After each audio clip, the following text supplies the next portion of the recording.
우리가 함께 나눌 말씀은 디모데전서 5장 1절에서 7절까지 말씀입니다. 디모데전서 5장 1절에서 7절 말씀 우리 화면에도 나오고 주보에도 있으니까 한 목소리로 함께 읽으면 좋겠습니다. 우리 함께 읽겠습니다. 늙은이를 꾸짖지 말고 권하되 아버지에게 하듯 하며 젊은이에게는 형제에게 하듯 하고 늙은 여자에게는 죄송합니다. 좀 읽을게요. 2절. 늙은 여자에게는 어머니에게 하듯 하며 젊은 여자에게는 온전히 깨끗함으로 자매에게 하듯 하라. 참 과부인 과부를 존대하라. 만일 어떤 과부에게 자녀나 손자들이 있거든 그들로 먼저 자기 집에서 효를 행하여 부모에게 보답하기를 배우게 하라. 이것이 하나님 앞에 받으실 만한 것이니라. 참 과부로서 외로운 자는 하나님께 소망을 두어 주야로 항상 간구와 기도를 하거니와 향락을 좋아하는 자는 살았으나 죽었느니라. 내가 또한 이것을 명하여 그들로 책망받을 것이 없게 하라. PPT를 확인을 했는데도 PPT가 제가 틀렸네요. 죄송합니다. 날씨가 오락가락해가지고 조금 다들 감기 걸린 친구들도 있고 몸이 좀 안 좋은 친구들도 있을 텐데 우리가 좀 조심하고 조금 덥더라도 겉옷 하나 들고 다니면 좋을 것 같아요. 갑자기 또 일교차가 너무 커가지고 온도가 떨어지면 감기 걸릴 수도 있으니까. 오늘 이야기를 좀 시작해 봅시다. 오늘 우리가 함께 나눌 제목은요, 사람과 사람이라는 제목입니다. 사람 사이에 어떻게 해야 되느냐를 바울 사도가 디모데에게 가르치고 있는 내용인데요. 잘 살펴보면요, 늙은이를 꾸짖지 말고 권하되 아버지에게 하듯 하고 젊은이에게는 형제에게 하듯 하고 늙은 여자에게는 어머니에게 하듯 하며 젊은 여자에게는 온전히 깨끗함으로 자매에게 하듯 하라, 이렇게 돼 있어요. 쉽게 말해서 나보다 나이 많은 사람에게는 엄마 아빠를 대하는 것처럼 하고 나랑 나이가 비슷하거나 어린 사람들에게는 내 형제 자매처럼 아껴줘라 라는 말이죠. 이걸 디모데가 몰랐을까? 정말 몰랐을까? 몰라서 바울이 잔소리를 하고 있는 걸까? 알았을 것 같지 않아요? 모두 다 사실 알잖아요. 어른들에게 이렇게 해야 돼. 친구들에게는 이렇게 해야 돼. 사실 모두가 다 알아요. 근데 왜 굳이 바울 사도가 특히 자기가 제자로 선택하고 아들처럼 여길 정도로 뛰어난 사람인 디모데에게 굳이 이 말을 하고 있을까? 이걸 생각해 봐야 되는 거예요. 디모데는 이제 사람들을 가르치고 사람들 앞에 서는 자리를 맡게 됐습니다. 누군가의 앞에 서다 보면 사람이 자기도 모르게 내가 좀 특별한 거 아닐까? 내가 좀 대단한 거 아닐까? 라는 생각을 하게 돼요. 왜냐면 내가 말할 때 사람들이 귀 기울여 들어주고 내가 말하면 사람들이 움직여주거든요. 바울 사도가 바로 그렇게 될까봐 염려하여서 디모데에게 말하는 겁니다. 야, 네가 그 자리에 서더라도 사람을, 특히 어른들이 잘못됐을 때 그 어른들을 꾸짖지 마, 혼내지 말고 이렇게 하면 어때요? 라고 권해야 돼. 그리고 그 권함에 있어서 마음을 마치 아버지나 어머니를 생각하는 것처럼 해. 그리고 너와 비슷한 나이대거나 더 어린 사람들을 대할 때도 그렇게 너의 형제와 자매를 대하듯이 사랑의 마음을 가지고 대해야 돼 라고 말하는 겁니다. 그러면서 덧붙이기를 참 과부인 과부를 존대해라 라고 하고 있는데, 과부면 과부지 참 과부는 뭘까 도대체? 그 다음에 설명이 나오죠. 4절에 보면요, 이렇게 나옵니다.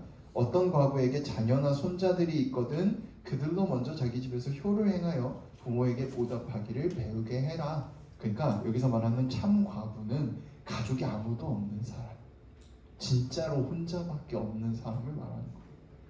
그래서 참 과부로서 외로운 자는 하나님께 소망을 두어 주야로 항상 간구와 기도를 하고 향락을 좋아하는 자는 살았으나 죽었다. 이것을 명해서 그들로 책망받을 것이 없게 해라 라고 이어지게 말하고 있습니다. 그러면 도대체 왜 과부를 콕 집어 말했냐?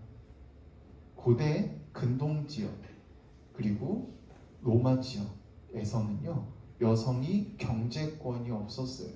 남편이나 아들이 없으면 나 혼자 남게 되면 먹고 살 길이 없는 거예요.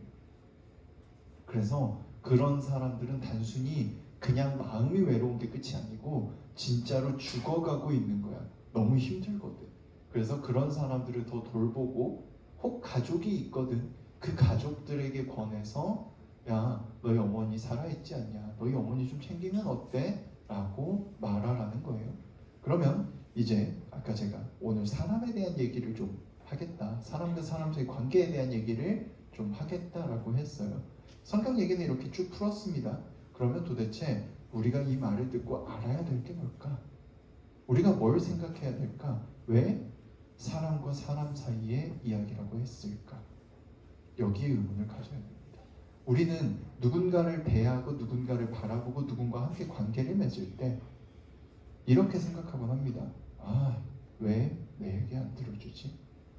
왜 날 이해해주지 않지? 도대체 왜 저렇게 행동하지? 도대체 왜 저렇게 하는 거야? 이렇게 생각하곤 해요. 그런데 잘 생각해 봅시다. 생각이 나만 있을까요? 아니면 상대방도 생각이 있을까요?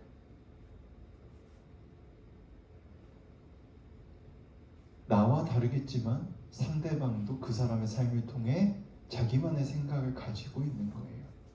그러다 보니까 내가 생각한 거랑 다를 수 있어요. 내가 원하는 것과 다른 모양일 수 있죠.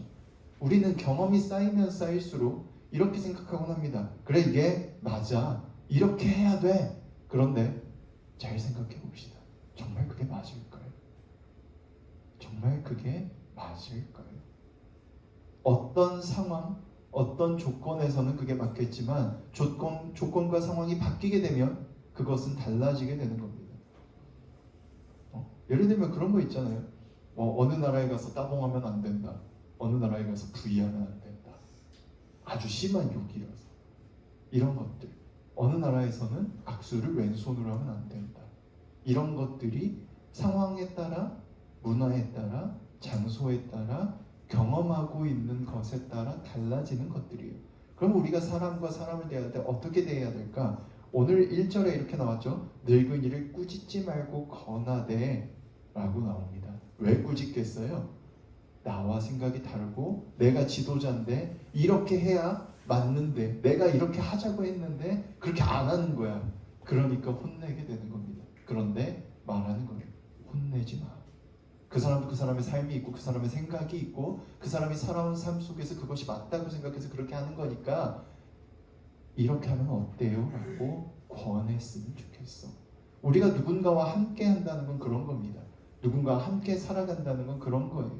나만 잘 살고 나만 하면 된다? 아주 큰 착각입니다. 세상은 우리에게 그렇게 가르쳐요. 지금만이 아니고 아주 오래전부터 세상의 많은 지도자들이 그렇게 가르쳤어요.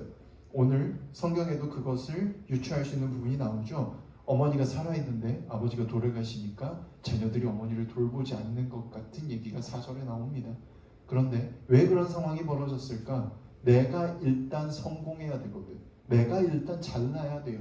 왜 그러냐? 세상의 지도자들이 말합니다. 야, 네가 왜 그렇게 힘들게 사는지 알아? 네가 너무 못났거든. 네가 너무 노력하지 않았거든. 네가 남을 너무 많이 챙겨주고 살았거든. 이라고 말해요. 그런데 아까 제가 말했잖아요. 누군가의 앞에 서는 자리에 가게 되면, 누군가에게 명령하고 말하는 자리에 가게 되면 착각에 빠지게 된다고요. 자기가 특별한 줄 안다고요. 그런데 잘 생각해 봅시다. 말을 했는데 아무도 들어주지 않으면 어떨까요? 말을 했는데 아무도 움직여주지 않으면 그 사람이 정말 특별하고 그 사람의 권력이 유지될 수 있을까요? 아니겠죠. 우리는 인간이라고 불려요. 그래서 사람과 사람 사이에 있는 겁니다. 누구도 남이 없이는 존재할 수 없어요. 나 혼자 잘 살 수 없습니다. 내가 잘 살려면 누군가도 어느 정도 살 수 있게 해줘야 돼요. 우리가 몇몇 나쁜 대기업들을 욕하곤 합니다.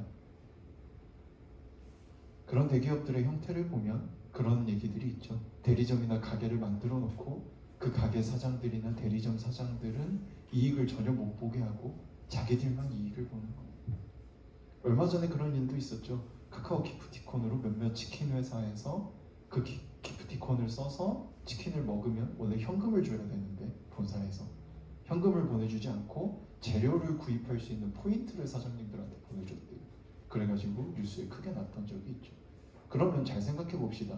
처음에야 본사가 열심히 돈을 벌겠죠. 근데 사장님들이 먹고 살기 힘들어져서 가게 문을 닫기 시작하면 그 본사가 먹고 살 수 있을까요? 돈을 벌어들일 수 있을까요? 나만 잘 살 수 없어요. 오늘 성경의 바울 사도가 하는 말은 바로 사실은 그런 얘기예요. 디모데야, 네가 감독이 됐고 한 교회를 관리할 수 있게 됐다고 해서 사람들 앞에 서서 사람들을 다스리고 가르친다고 해서 착각하지 마. 너 그 사람들 없으면 네가 하는 거 다 의미 없어. 그 사람들과 함께 살아야 돼. 잊지 마. 절대로 잊지 마. 그 사람들이 너의 가족이야. 옆 사람 얼굴 한 번씩 봐보세요. 좀 소중해 보입니까? 저기서 한숨 쉬는데 소중해 보여요? 옆 사람 얼굴 한 번씩 이렇게 봐봐요. 네, 여러분들 볼 때마다 참 고맙고 미안하고 그래요. 더 좋은 것들, 더 재밌는 것들을 할 수 있게 해줘야 되는데 아직은 그러지 못하고 있잖아요. 우리가 뭔가 좀 더 만들어내려기 원합니다.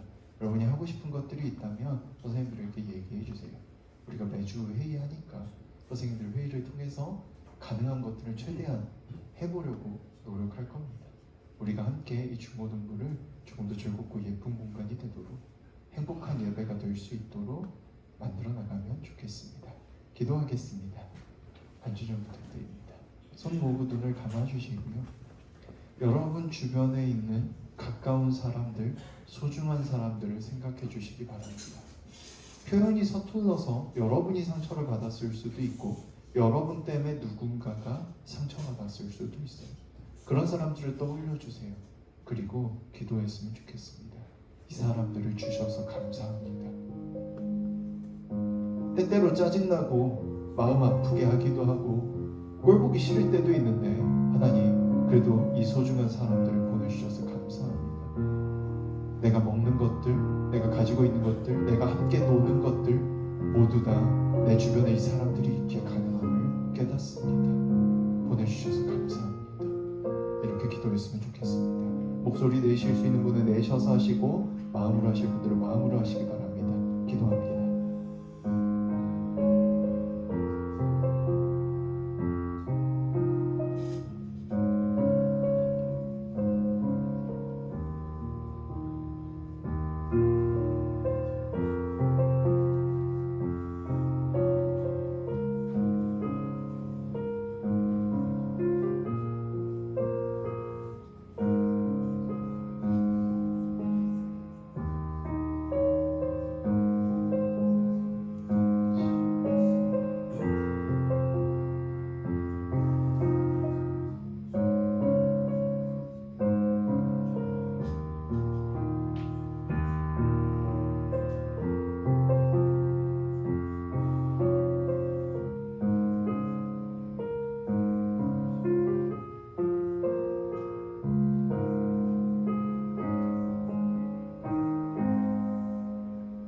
하나님 아버지 감사합니다.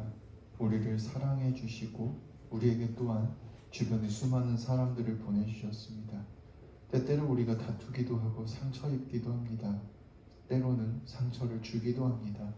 표현이 서툴고 마음에 있는 것들을 솔직하게 말하지 못할 때가 참 많습니다만 주님 도와주셔서 우리가 사랑을 사랑으로 느끼게 하시고 나 혼자 살 수 있는 것이 아님을 깨닫게 하시고 누군가를 사랑하며 또한 함께 사랑을 나누며 걸어갈 수 있도록 도와주시옵소서. 함께해 주시옵소서. 사랑으로 이끌어 주시는 줄 믿으며 예수님 이름으로 기도합니다.